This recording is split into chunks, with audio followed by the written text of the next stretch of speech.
My question is on competition, and as most of the students here would know, LSE has a very intense culture of competition, and a lot of the students who come here have always been at the top of their class, but once they come here, they're not the top anymore because everyone used to be the top, so that kind of disappoints them a bit. So my question for you is, what is the meaning of competition both for individuals and society? Those who do not have any sense of their own competence will become competitive because their only pleasure is being one step ahead of somebody else.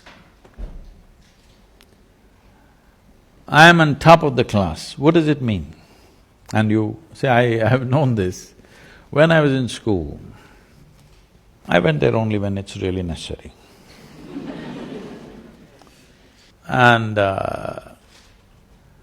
every month this card is given to you, your report card, and I see some children are strutting around because they are first, second, something. Some are sitting in some corner and crying, they're afraid to go home, I don't know what they got. As far as I was concerned, it was given to me, I just took it and gave it to my father. I never once opened and saw, because I thought this was a transaction between the teacher and my father. I was not going to look into that. And I was quite certain what would be there in it, as far as the numbers are concerned, because it was always 6 zeros. Because I never wrote a single word in the test paper. That was the rule for me. But apart from the 6 zeros, the teachers wrote some literature in my report cards. So I give it to my father, he opens it and he just blows up every time. I just look at him, what happened? Because why I'm saying this to you is, being better than somebody, if it's a pleasure for you, you enjoy other people's failures. I call that sickness. This is not success. You, as a life, you want to be at your fullest. You have a right to be.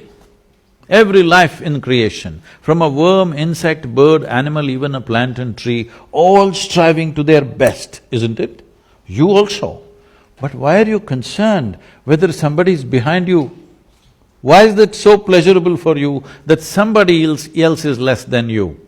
From early kindergarten levels, this sickness has been brought into human mind, which is causing so much unpleasantness on the planet, such ugly situations everywhere, but we don't seem to learn.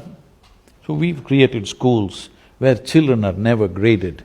We're looking at them as individuals, what we can do to evolve them to their fullest possibility. Now the problem is this, all life has happened like this. What do you think? You think a blade of grass is less important than an oak tree in the garden? Hello? You think so? Only a fool would think so, isn't it? Hello? But that's what we're doing, we call this education, we call this competition, we call this society. No, very stupid way of handling things. Because the important thing is, for what you have come with, will you blossom to the fullest human being or not? This is the only question.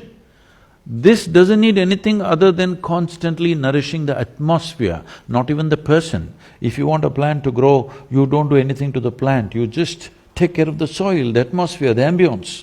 That's all that needs to be taken care of even for a human being, that you need to take care of the atmosphere so that everybody finds the fullest expression for their life. The moment you think you want to be better than somebody else, you've gotten sick in some way, and this sickness has permeated into the world in a huge way, and we think this is the way to become, to achieve something in our life.